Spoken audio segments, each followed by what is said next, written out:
Welcome to Sports Talk with Steve Jones, the daily talk show with the voice of Penn State football and men's basketball.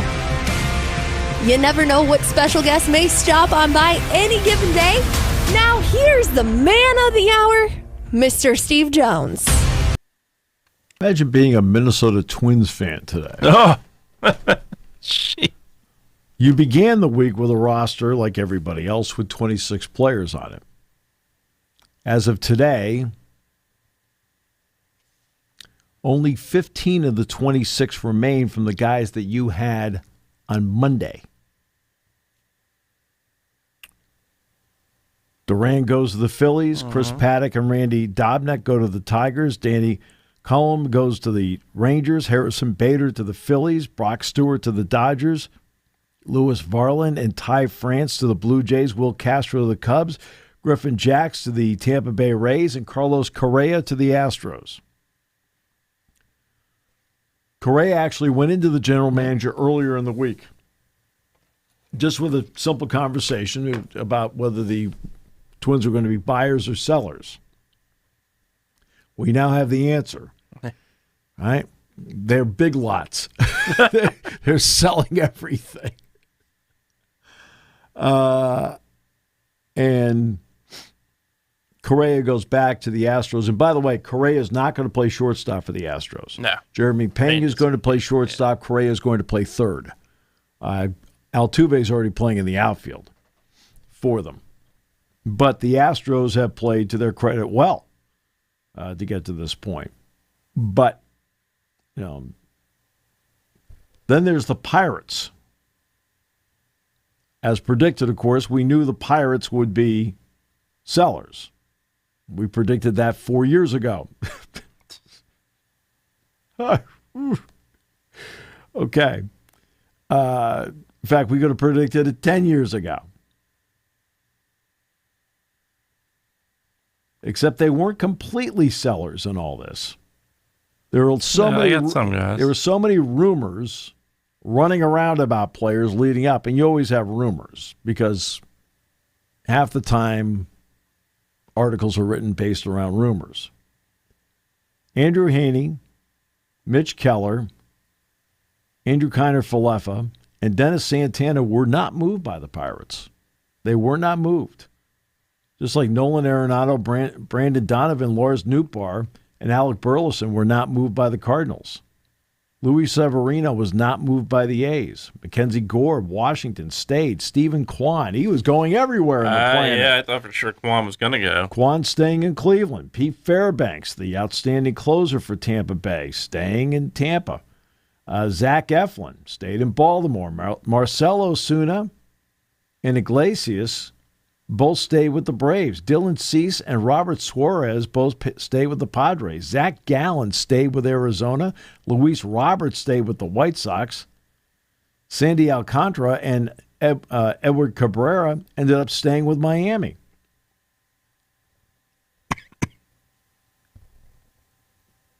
That was part of the surprise. Yeah. Yeah. I mean, the Cubs the Cubs didn't do a lot. And I don't think they have to do a lot. No, they don't. They added Willie Castro from the Twins. Everybody got the Twins. Michael Soroka from the Nationals. Andrew Kittredge from the Orioles. And Taylor Rogers from the Pirates. But they didn't get a top-end starter. Detroit added 4 relievers. And look, Detroit had to. Detroit's bullpen is ranked 27th in ERA in Major League Baseball. So they got Kyle Finnegan from the Nationals. They got starter Charlie Morton from the Orioles. So that's what they did. The Royals out of nowhere made deals. Nobody thought the Royals were going to make any deals. But they added Randall Grichuk, Mike Yastrzemski, Stephen Kolek, and Bailey Falter. We all knew the Yankees would be buyers. They bought bullpen, bought big. This is after they made the Ryan McMahon acquisition to play third base from the Rockies. But the Giants ended up being sellers. That's what happens when you have a 6-game losing streak and a 6-game homestand.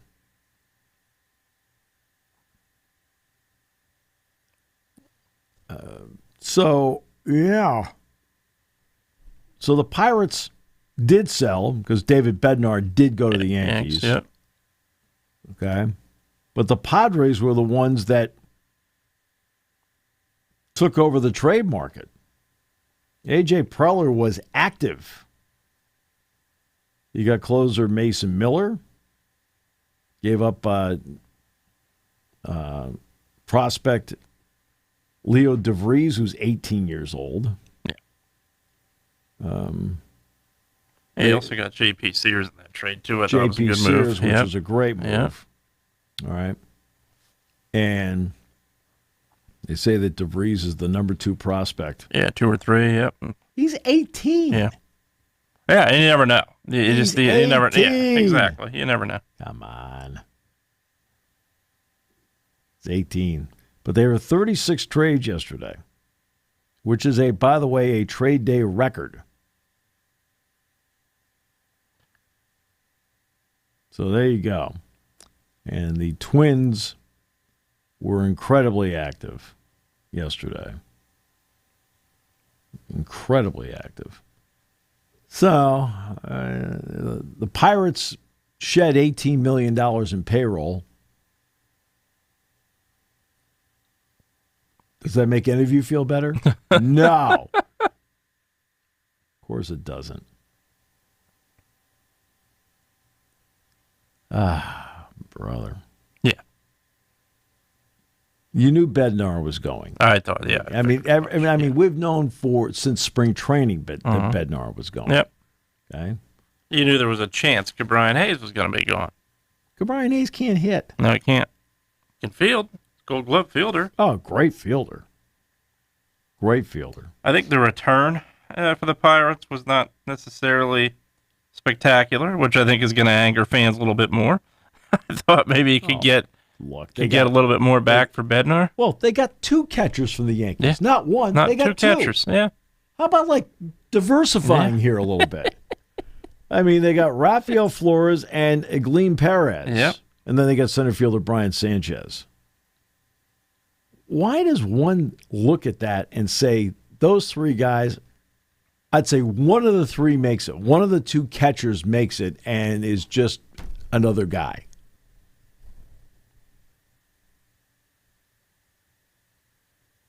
I mean, that's, yeah. Bednar, making $5.9 million this season, was slated to become a free agent after a year next year.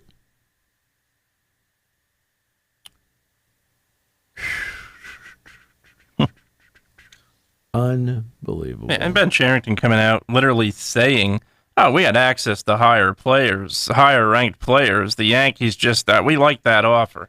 You're not going to make the fans. What the heck is he talking Exactly. about? You're not going to make fans much happier saying that. Just literally say that's the best fit for our team. And whether it is or not, just say it. Don't come out and say, oh, well, we had a better offer. We had a higher ranked prospect offer, but we declined that. You're going to anger the fans even more saying that. That's you wonder why Pirates fans are as angry as they are. They're already mad because of everything that has happened with this franchise. The Yankees did not relinquish any of their top 9 prospects. Yeah. Not one to get Bednar. No. He's been in the All-Star Flores game was their twice. highest rank that they gave him. Yep. Perez was. Perez, yeah. He's number 10 in the list. And he also traded Bailey Falter, who I thought he was inconsistent, but I thought he had good starts. That's didn't get much for him. I just wanted to let everybody know Perez is just killing it in the minors right now. He's hitting .209. No home runs in 83 games in low A. Yeah, also young, 19. Sanchez is hitting .281 at low A, which I think is Hudson Valley. That's where they are. Yeah. Flores is 24. He signed with the Yankees for $75,000 as an undrafted free agent out of junior college. He was the Yankees minor league player of the year last year and impressed team in spring training. He Double-A, doing well, hitting 287, 15 home runs. Yes. Look, what does this tell you? It tells you, let's just go big picture here for a second. It tells you that they botched the draft of Henry Davis. Mm-hmm. Yeah. And the signing, well, I think they were admitting that a little bit when they brought Joey Bart in. Sure. Yeah. I mean, Andy Rodriguez and whatever. As you know, I was not enamored with the Davis pick. I was like, what the heck are you, what? It made no sense to me. He just didn't seem like he was built for the moment either. I think he felt higher on himself than you should feel at that level. I think that's another part of it too, where and that's he just didn't develop at all, and that's So they get rid of Ferguson. Yep. They get rid of Falter. Mm-hmm. They get rid of Bednar. They get rid of Hayes. Yep. What did they get? Not much. Nobody knows anything about these guys. No. And there's no way in heck you can sell this to your fan base. No. You can't sell this to your fan base. You can't. No. But you sit there and go, what? Who? Oh, they're great prospects. I don't think they got any great prospects in any of these deals. And their prospects also means that you've never done it before. So I don't know. I mean, we already knew they were going nowhere to begin with. Sure. But not getting rid of Keller, that was big. Yeah. Not getting rid of Santana, that was big. All the ridiculous things about Skeens. I mean, that poor kid's going to be pitching for the major league minimum for a period of time for no apparent reason except they can do it. Yep. And he's just going to have to play it out, bet on himself, and go in the free agent market. Yeah, which he'll do. Right. You can't stay there. No, you absolutely can't. You cannot stay there. They don't try. I don't mean the players. I don't mean Kelly, the manager. They had nothing to do with that. I'm talking about the owner does not try. I mean, they shed $18 million in payroll. What's their payroll now? Was it $5 million? It's not high. It's ridiculous. I think their payroll was what, 65? I think it was like 65, 70. Yeah. So if you shed $18 million, then technically you're at 46. Yeah. And most teams are paying that to one player. 47? It's like, come on. Yeah, it's just. Yeah, and there's a passion for this team. There's no question about it. Fans love the team. Yeah, they watch it on TV. They go to the ballpark. Yeah. Hey, you go to Steelers training camp and they're chanting "Sell the team." They're not talking about the Steelers. No. They're certainly not talking about the Steelers. No, at some point they might, but not this time. It's literally the U.S. Open. The U.S. Open. Yeah. The fans were chanting "Sell the team." At the U.S. Open Golf Championship at Oakmont, they were chanting "Sell the team." I was there. Yeah. It's like, come on. It's just, you knew this day was coming. Let's start with this. We all knew this day was coming. Every year, this is a dark day for Pirates baseball. July 31st is always a dark day for Pirates baseball. Because they don't do anything to improve the club. No. They do nothing to improve the club at all. And please don't tell, you got all these guys and you're just rolling the dice that two of them make it. That's what you're doing. You're rolling the dice that two of them can make the club, and who knows if they have any significant impact on the club. Nobody knows. Right? And the Pirates, in my opinion, are not great at developing players. No. I think when you go back to the Neil Huntington days, I thought maybe they were better than usual, but no. And recently, they've certainly not been. Neil Huntington, the Pirates were here for 6 years. Yeah. No. Oh, with the Spikes? No, they didn't. They didn't give any. No, you didn't get prospects here. Absolutely not. You're like, what are you doing? Right. And then you saw what was taught. Now, what was taught was an organizational thing. It's not it's not the people teaching it. It is not the people teaching it. They are taught what they're told to teach. And now I realize there's been a change over in management and things like that. I understand that, but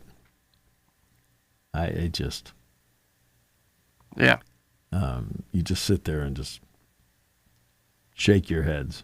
Yeah, and I know the Phillies, obviously Tate ended up going to the Twins in the Duran deal, but they were certainly interested in Bednar and were willing to give him, and obviously were willing to give him up. Right. That's a better prospect right there. Right. Yeah. I know, people do grades on these things. You can't really do it until it's over you with. Can't. Yeah, But I will at least give you feedback as to what the grades happen to be. So the Yankees get Bednar. The Yankees were given a B+. It was no secret the Yankees desired bullpen help, and they went through everything. We all know what Bednar has done this year. Pirates grade, C-. One thing the Yankees seem to do well is develop catching prospects, and the Pirates got 2 of them. Henry Davis hasn't hit. Andy Rodriguez, once a top 50th prospect, has barely played the last 2 seasons. That has left journeyman Joey Bart, also once a top prospect, as a regular catcher for this team. They're trying to find a long-term solution. Yeah, that ought to do it. Well, the other part of it was the moves they made in the offseason. I thought part of that was to potentially build the team at the deadline. He didn't move any of those guys. Nope. Tommy Pham being a prime example. Nope. What are you going to get for him next year? He's not going to walk. He's not going to get anything for him. Nope. And that's. Well, maybe nobody wanted him. I mean, guess what? No. And people may not have wanted him. They may not have received a call for him. No. Okay? Yeah. Simple. Right. Sometimes it's that simple. How come they didn't move him? Well, here's a reason why they didn't move him. The Falter trade to me obviously the Bednar trade, but the Falter is just that he showed moments. He started in the postseason for the Phillies. He showed moments. There's no question. Certainly I agree with pitched well with the Pirates at times. And they gave him away for. Unless I'm missing something in that trade, I don't think they got much for him. No. Nope. I mean, each time. Ke'Bryan Hayes trade. Red C- for getting a guy who can't hit. The Pirates got a B. They say Stafura just missed being in Cincinnati's top 10. They say he might be the Pirates shortstop of the future, giving the Pirates options of deploying elite prospect Connor Griffin in center field. Gee, I thought that's where O'Neal Cruz was. Am I wrong about that? But he's the key to the whole trade for the Pirates. It's wonderful. It's just another one of those days where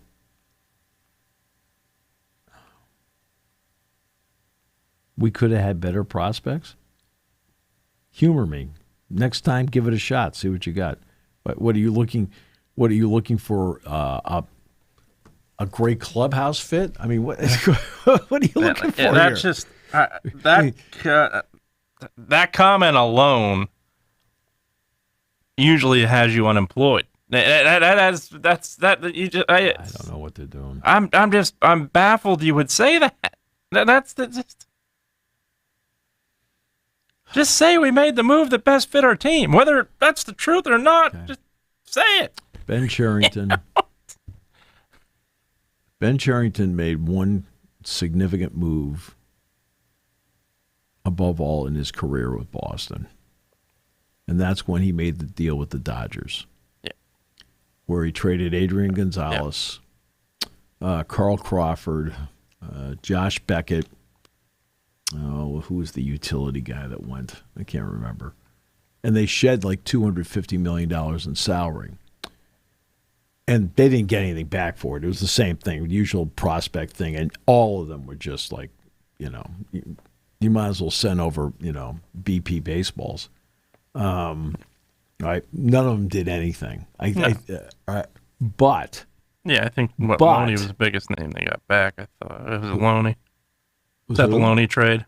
That James Loney they got in that trade? He didn't do anything for him, but I think that was the biggest name they got. It didn't matter. They were bad. Okay, so, but the key was because he had ownership that allowed him to do things, he then took the $250 million and he put it into Shane Victorino. He put it into Johnny Gomes. He put it into Stephen Drew. Right? Mm-hmm. And guess what? They won the World Series. Yeah. Because he had the ability to take the money he saved by dealing Gonzalez, Beckett, Crawford. And Crawford did nothing. I mean, that was one of those not a good free agent signing. Right? And whomever the utility guy is, I can't remember. Right? Is that Punto at that time? Nick Punto? No. I don't think so.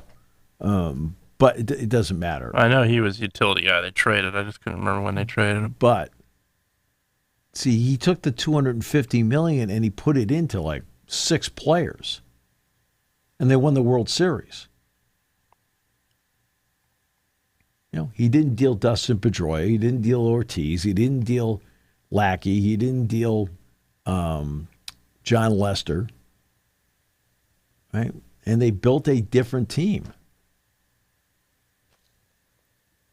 Victorino made a big difference in that team.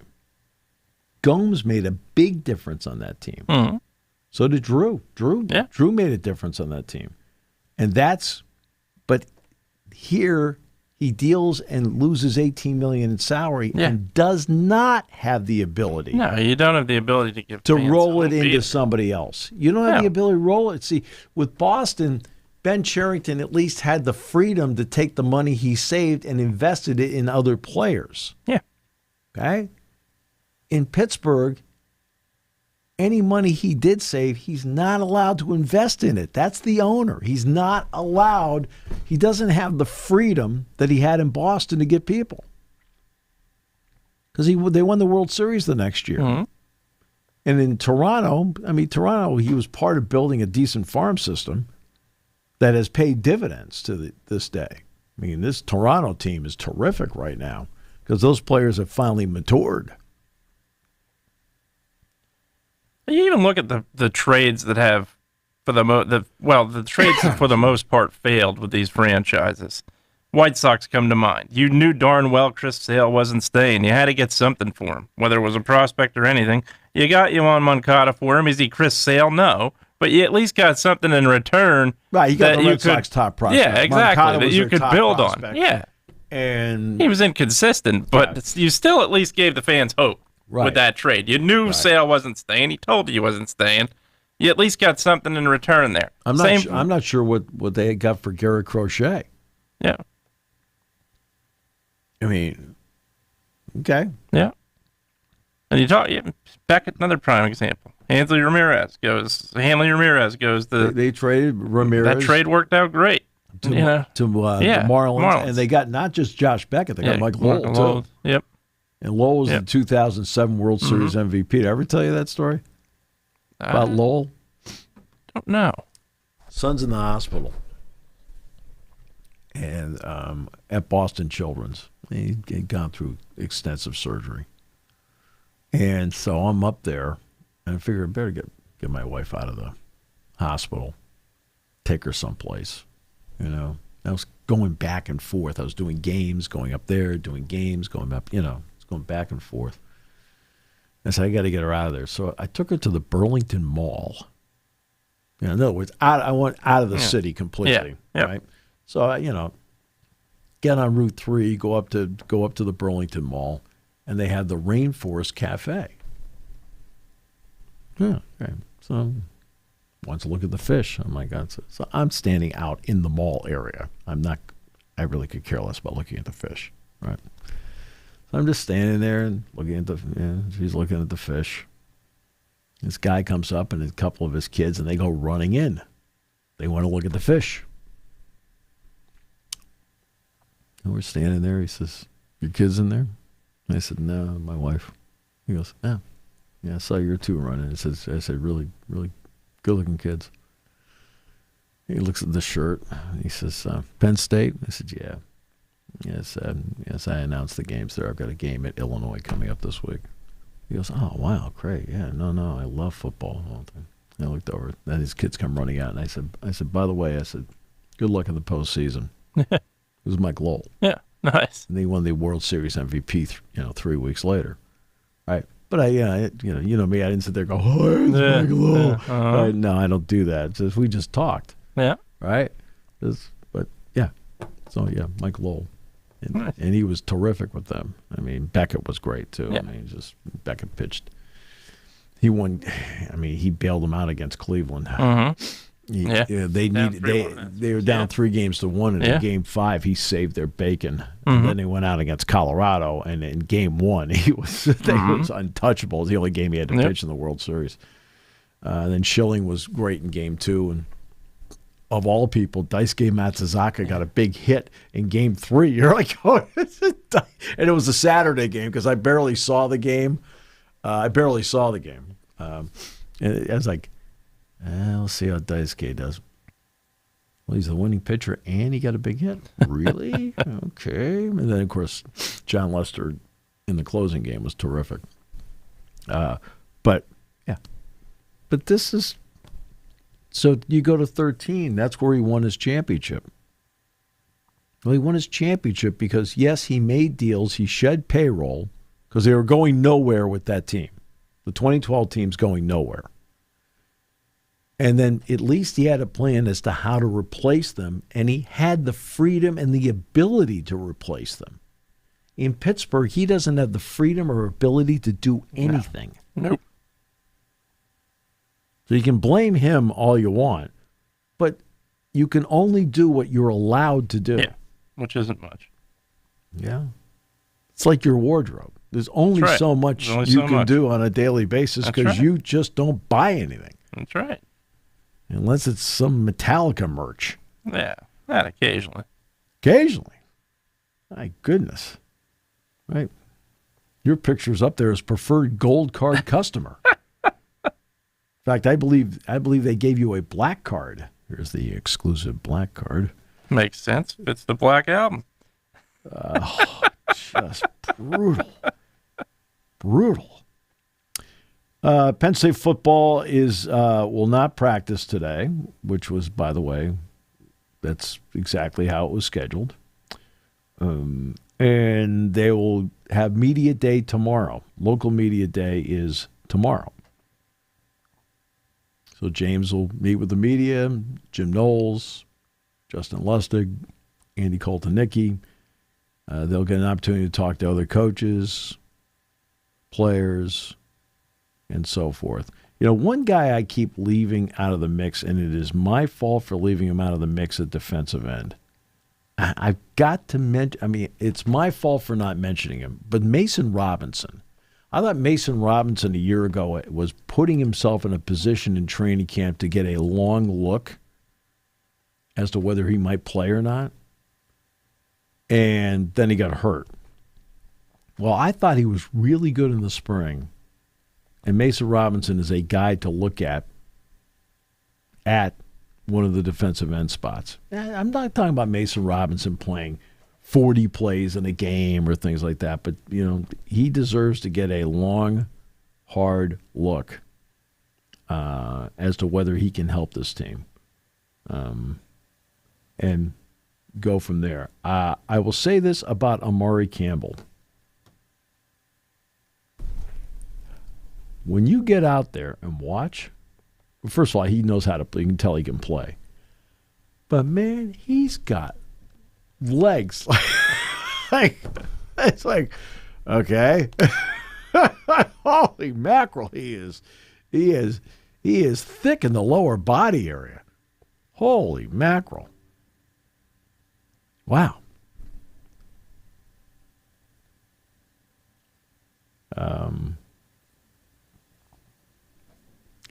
It's like it stands out. How about that? Yeah. Like, oh man.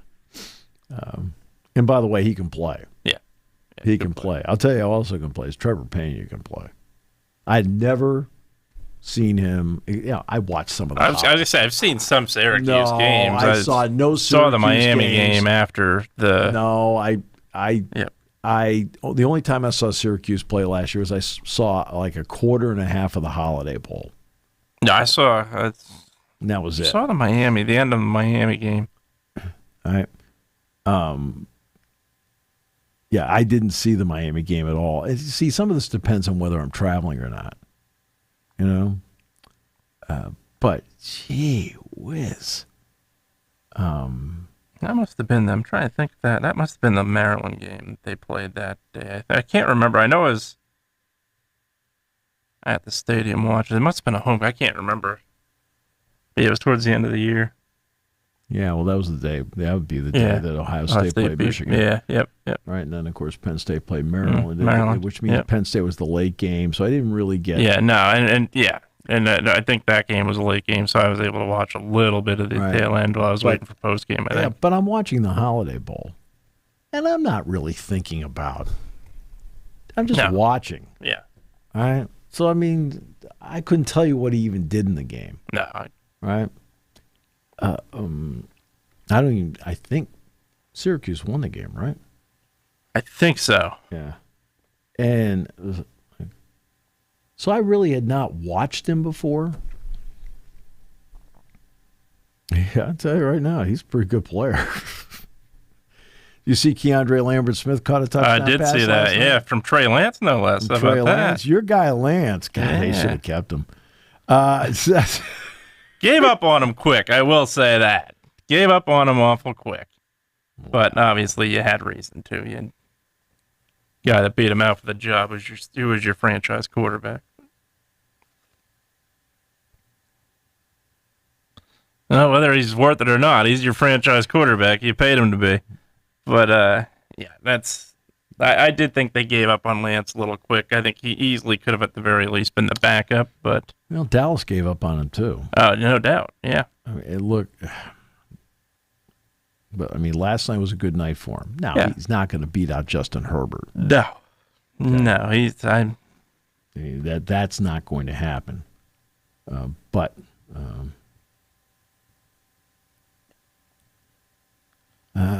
we'll see if he can, hopefully at least get a roster spot. Yeah, I think. No, he'll get a roster spot out of this. No, he'll get a roster spot. They still have Heineke, right? So he's probably battling for number 2.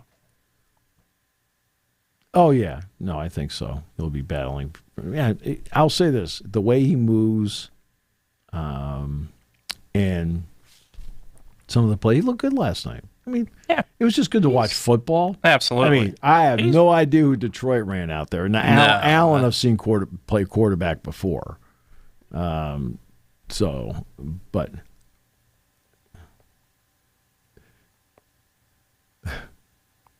unreal. But football is back. And you'll, of course, be watching every 49ers preseason game. No? Maybe. It all depends. I probably might watch the replay of it. That's something Network. I was going to say, that's something I do love is when NFL Network replays all the preseason games. They condense it. Yeah, they do a pretty good job. Yeah.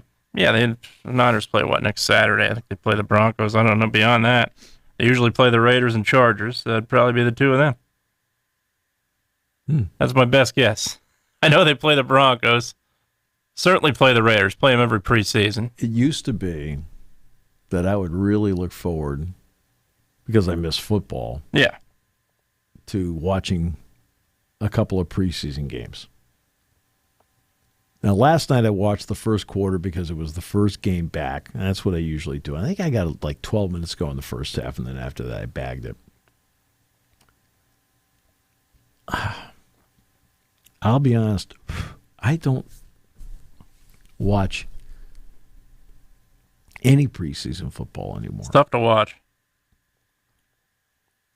Yeah, you're seeing guys fight for roster spots, and that's I think If it's your team, if it's your team, and you watch. I mean, really, the preseason's about determining who's 35 through 46. Sure, absolutely, and the other part of it is obviously you're watching. Like in my case, I'll watch the former Penn Staters and see how they fare out. Oh, sure. But other than that, that's or State High, same thing. But it's gotten tougher. It really has. It's gotten tougher to sell to the fans too. Oh, no kidding. Yeah, which now was it? I mean, you're talking about Hey, you look at season ticket holder prices. My goodness. First of all, they got to buy those games. They got to buy parking. They got to buy a PSL. It's part of just to get a season ticket. Yeah, but you're asking fans to do a lot these days. I think and they have so much money. Oh, big time. Yeah, absolutely. That's why cutting the preseason back to two games. Would not be a bad thing. No. Especially the fact that now we're seeing teams where, again, nobody's playing in the preseason. And sometimes Mike Tomlin will play his guys. I think Rodgers will see some preseason action. No, I mean, he still does it the old school way. But other than that, it's... where he will play somebody... he'll play his players usually in the second preseason game, maybe a quarter and a half, and then that's it. Yeah. I mean, so you get 12 quarters in the preseason. 10 and a half quarters they don't play, a quarter and a half they do. And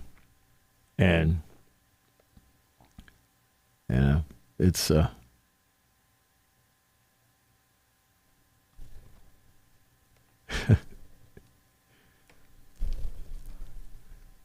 that's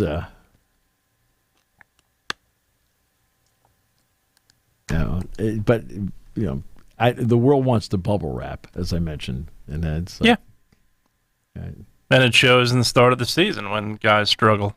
Well, for the first 3 or 4 games, the teams struggle. I mean, the first month of the season, I think, is the single most unpredictable month of the season because nobody really knows who's where. Right, and that's everybody.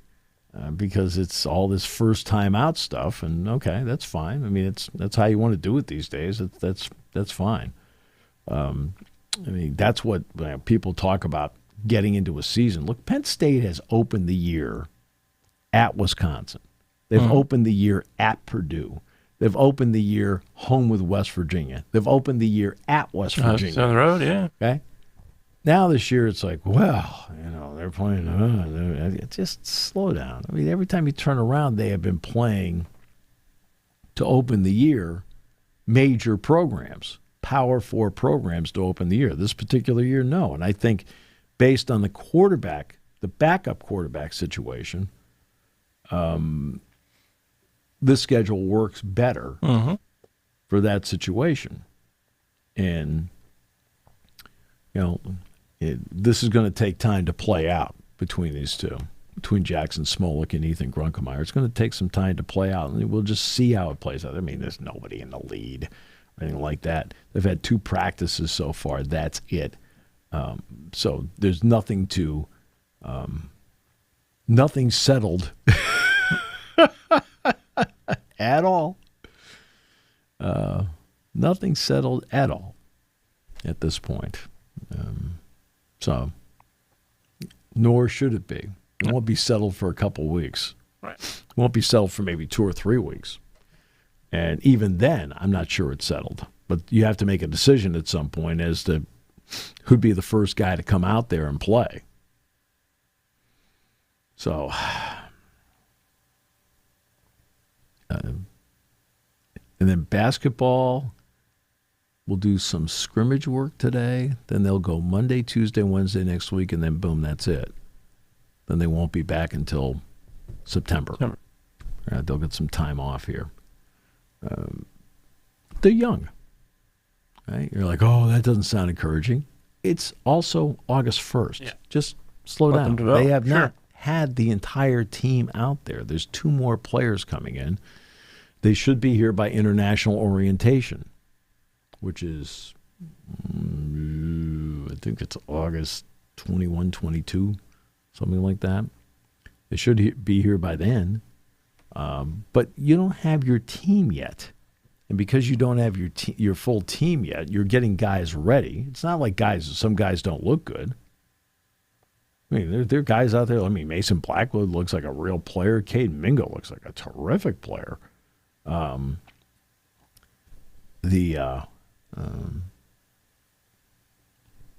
Some other guys that, Sasha looks like he can get in there and Juricic can shoot. They've got guys. I mean, of course, they still have Dom Stewart, Freddie DeLeon, Eli Rice. Mm-hmm.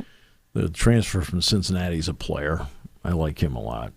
But this takes time, right? And you cannot make a judgment, and people will make judgments, sure. Of course. I mean, everybody leads the world in opinions, right? And when they're giving their opinions, they're looking at a roster. Or, even better, looking at a roster and then looking at highlights. Mm-hmm. Let's see now. How many times in the highlights did he miss a shot? Oh, yeah. That's the beauty. It's beauty part of those recruiting highlights. How's that quarterback react after he throws a pick six? Wait, we don't know because it's not in the highlight. But. Yeah. Okay. In all fairness, that is what they have to work with. Certainly. So, okay. So now the practice part of it has been there's a learning curve, and you're working with young basketball players, and at least the summertime gives them a head start by the time you get to training camp.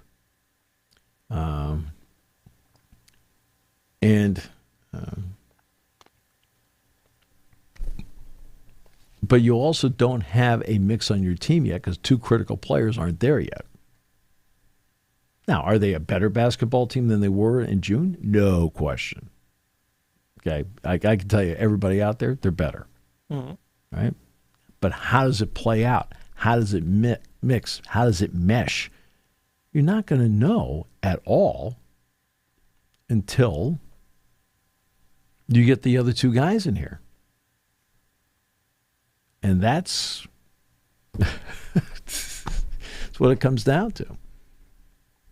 It's like, do you get a real feel in spring football when a few guys are out?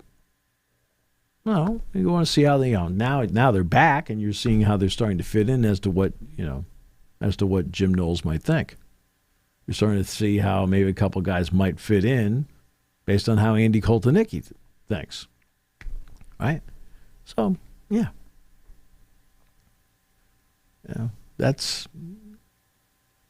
But I'm sure there'll be some preseason ranking somewhere where in basketball where people are, where Penn State's not going to fare well. Mm-hmm. Okay, which I understand, but just step at a time. Now you saw the Pitt game was announced. Mm-hmm. Yeah, and that's going to be on a Sunday. Yeah, I like that. That's right. First of all, your first weekend of college football playoff there. I've never done a game at the Giants Center. I've been to the Giants Center. I've never done a game there. Yeah. No, but the timing of it's great. It's also a Sunday. Uh-huh. And in case you're wondering, the Eagles play on Saturday against Washington. Yeah. And the Steelers play the 4:25 game at Detroit. On that Sunday.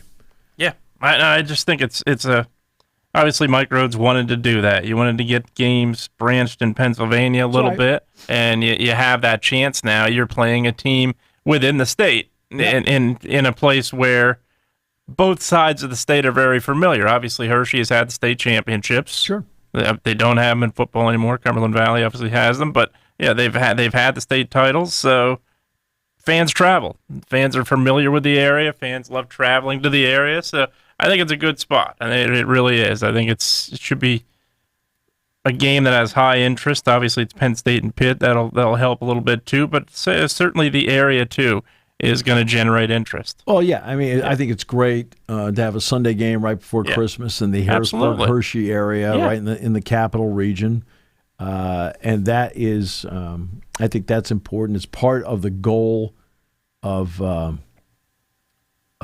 Mike Rhodes to get the program around the state. And as I said, you talk about two young players. Mingo and Blackwood are two exciting young players to watch. It doesn't mean that there's not a learning curve. Of course there's a learning curve. And no question about that. But I think as time goes, they'll progress. Sure. And I think it'll be fun to watch them progress. So that's where they are. They're going to do some rotational scrimmage work today, and then Monday, Tuesday, Wednesday they'll get their work in, and then they'll get a little bit of time off. So, yeah. We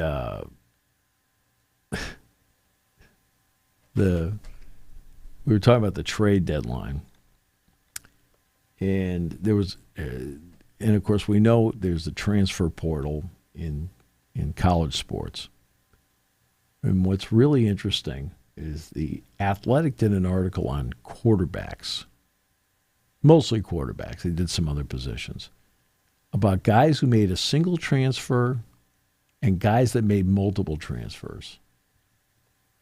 And the ones that made multiple transfers have not fared well in terms of the ability to be the starting quarterback. Now, one of them, by the way, they mentioned was Christian Veillard, who is slated now to be the starting quarterback at Georgia State. Yeah. All right. But, guys that made the one-time transfer, for the most part, have fared decently. But the multiple transfer guys, couldn't win this job, couldn't win that job, and still aren't winning jobs. And then there was the story of a defensive lineman who was recruited by USC,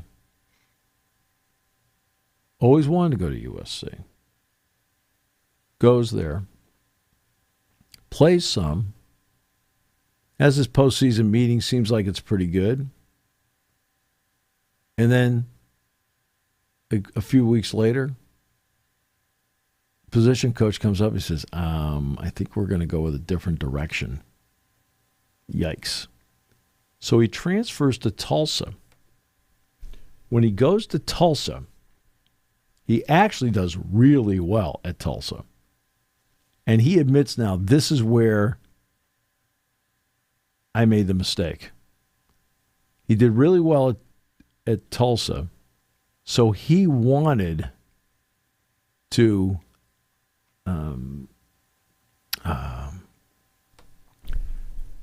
go back to a higher program. So he puts his name into the portal. Well, they replace him, and in the portal, the best he can do is he ends up at UConn, and he barely plays. And the reason he went to UConn is because his brother went to UConn. And he got his degree from UConn, so that part worked out fine. So he got his degree from UConn. But it is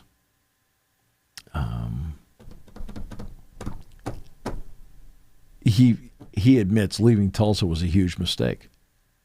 He had settled in at Tulsa. He was one of the better players at Tulsa, liked what was going on there, but felt like, I need to go to a bigger, better place. And then when he goes in the portal, the bigger, better place wasn't there, ends up at UConn and doesn't play a lot for Jim Moore. So there are multiple stories like this. And people make decisions. Mm-hmm. Like you decided to show up today. That's right. But, that's just you. That's right. I entered the portal, nothing there, came back. Yeah. But that's one of many stories you're going to hear about. I think people think that you go into the portal and like it's automatic you're going to end up at another Power 4 program. And the answer is no. You're not going to be. You're not guaranteed getting a Power 4 program. No. And there are also people out there that go into the portal that don't get picked up. And people never write stories about that. Never. Oh, yeah. And, it's very similar to Major League Baseball, the guys that use steroids. There's quite a few people who use steroids that we don't know about because they weren't the story. The story was hitting the 5 to 10 who were Hall of Famers. Right. Right. I mean, no question about that. So, you've never really come out about your steroid use. No. He didn't have any steroids. No. The heck? No. But I did not. Every time you hear about somebody that goes to the doctor and they say, "Yeah, they gave me steroids," I'm like, "Oh," I said, "Like, okay." Oh boy. I mean, right? I mean, because they do. That's part of the treatment. They do, absolutely. But but they're not athletes, so it doesn't matter. Yeah, it's not a total growth hormone that you become addicted to, and they also don't give you the ability to hit a baseball. They give you the ability to get an enhancer, absolutely. But that's the one thing I think that gets overlooked in a big way too. And Barry Bonds is one of the greatest of all time. Whether he used them or not, I think he probably did. But what he did on the field was magical. I can't overlook that entirely. Right. I mean, but you still have to have the ability. Sure. Absolutely. You still have to have the ability of hand-eye coordination. Mm-hmm. Absolutely. Now, was he a lot stronger? Sure. They give you the ability to work out more? Absolutely. Yeah. Yeah. I mean, it's made the Hall of Fame vote. It certainly has. I think that era is slowly going away. Finally, I think in a lot of ways. Well, they're basically going to leave it to the what I don't know what it's called today. The Veterans Committee, I think. Is that still called the Veterans Committee? I thought, but I have no idea. If it's not, I don't know what it's called. Yeah, there's a lot of guys they voted in. They shouldn't have voted in. There's a lot of guys they haven't voted in. They should vote in. You know what? You can't take it away from them. No. I mean, let's pick one that, for example, is always been like, okay, he's in. Harold Baines. Mm-hmm. Well, what are you going to do? Take it away from him? Yeah.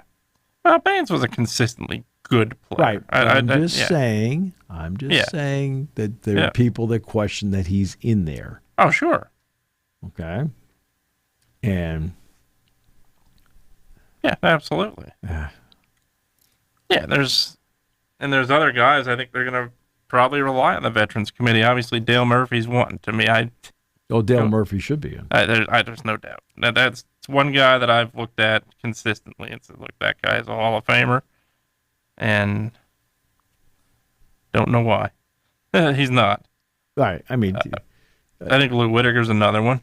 Alan Trammell's in. Lou Whitaker, I think, probably is. He should. Yep, should be. Yep, he should be. Yeah, there's other guys. And again, I think there's guys that are going to get in. I was surprised by how many votes Beltran got. I think he's getting in, no doubt. After his first year, obviously, the issues that he had with Houston as a coach were definitely something that could keep him out. But I'm surprised by the votes he got. He's a Hall of Famer, in my opinion. Yep. And that's surprising. Andrew Jones is another one I think that will get in. Well, let me ask you something. This is completely out of left field. This is a Pro Football Hall of Fame question. Down the road, is John Taylor a Hall of Famer? He was a really good player. He's a really good player. Hall of really good. I think that's where he is. I think I would put other guys that are not in the Hall of Fame that played for the 49ers in the Hall of Fame before him. Roger Craig, I don't know how he's not in. Roger Craig should be in. Ricky Waters, another guy. Waters' attitude, I think, has kept him out. There's no doubt about that. Roger Craig should be in. Roger Craig, to me, is one. Taylor was a really good player that got overlooked by the greatest of all time, without a doubt. And you have Jerry Rice line up alongside you. That's going to help. Well, it's not, but again, you think of all the big plays he made. He made a lot of big plays in his career. A big catch in the Super Bowl, obviously. But won the game-winning touchdown. Yeah, but also you go back to the game against the Rams. That division title could have been on the line on that Monday night. He gets 2 90-yard touchdown passes. I know. Receptions. I'm just saying. Yeah. Think about he was the beneficiary of. You can't just put anybody on the other side. No. And he's a great player. Absolutely. Like, remember when, was it Alvin Harper? Mm-hmm. And then he went to Washington. And Tampa Bay and then to Washington. Yep. Yep. I mean, there are too many 49ers in the Hall of Fame anyway. That's right. They'll have another one here pretty soon. Gore may not get in first ballot, but he's getting in. Number 3 on the all-time rushing list, I think he's in. Yeah, he'll eventually get in. Yeah, absolutely. It may take 3 or 4 times for him to get in, but he'll get in. Yeah, I think he's not going to get in the first time. I don't think so, especially with the class that's coming in next year. But you're going to say that every year about guys. Yeah. I mean, there is a pecking order here. Mm-hmm. Breeze is on the list next year. He's in. Yeah, I'm just saying. There's a pecking order. Those 2 guys are in. Oh, by the way, how do you feel about the new chip in the football first down? Looks like the U.S. Open Tennis Championship. Yeah. How accurate is it? It's the question I would have. I don't know. That's I'm fine with it. I'm okay with it. It's gonna help. There's no doubt. But yeah, I'm fine with it. I think you have to utilize technology properly. I was going to say, I think technology is utilized in a big way. I think where it helps in a lot of ways is the broadcast, because you play a game where, look, go back to the Eagles and Lions several years ago, you play a game with an absolute snow bowl where there's snow coming down everywhere. It becomes that much more difficult to spot the ball. It does help having that technology. Now, they still have the chain gang. They're still over there. Absolutely. Because the players do need a reference. Yep. As to what they're trying to get to. Yeah. But I go back to the Michigan State game, and was that 4 years ago? You guys did an unbelievable job with that. Brian Tripp on the sidelines. Yeah, Brian was the way he spotted that ball was incredible. It was incredible. So of course, Sean Clifford's the quarterback. Yep. So one day late the next year, it's snowing, and most of the practice is inside, but James decides to bring them outside for 2 periods. And Sean Clifford, when they're done, comes running past me and goes, Steve, he says, I had enough of this crap last year in the Michigan State game. He says, I don't Hey, you never know. Right? He says, I know it's necessary, but geez. Yeah. Brutal. You never know. Brutal. So,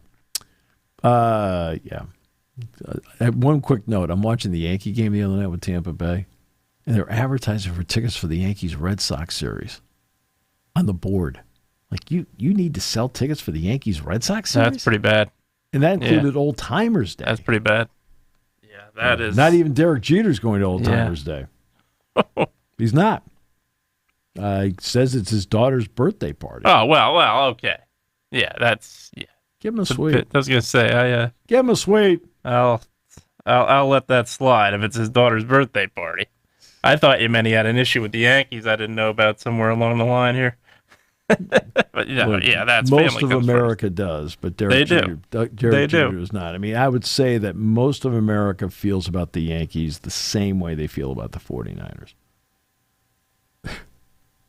49ers and Cowboys both. 49ers. That's right. On this show, overexposed. That's right. And Notre Dame.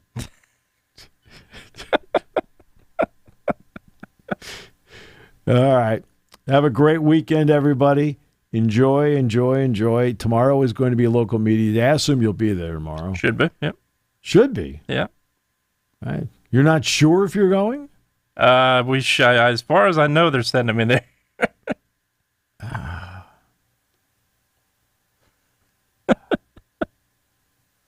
There was a bobblehead they were giving away tomorrow. I'd be there in a heartbeat. Yeah.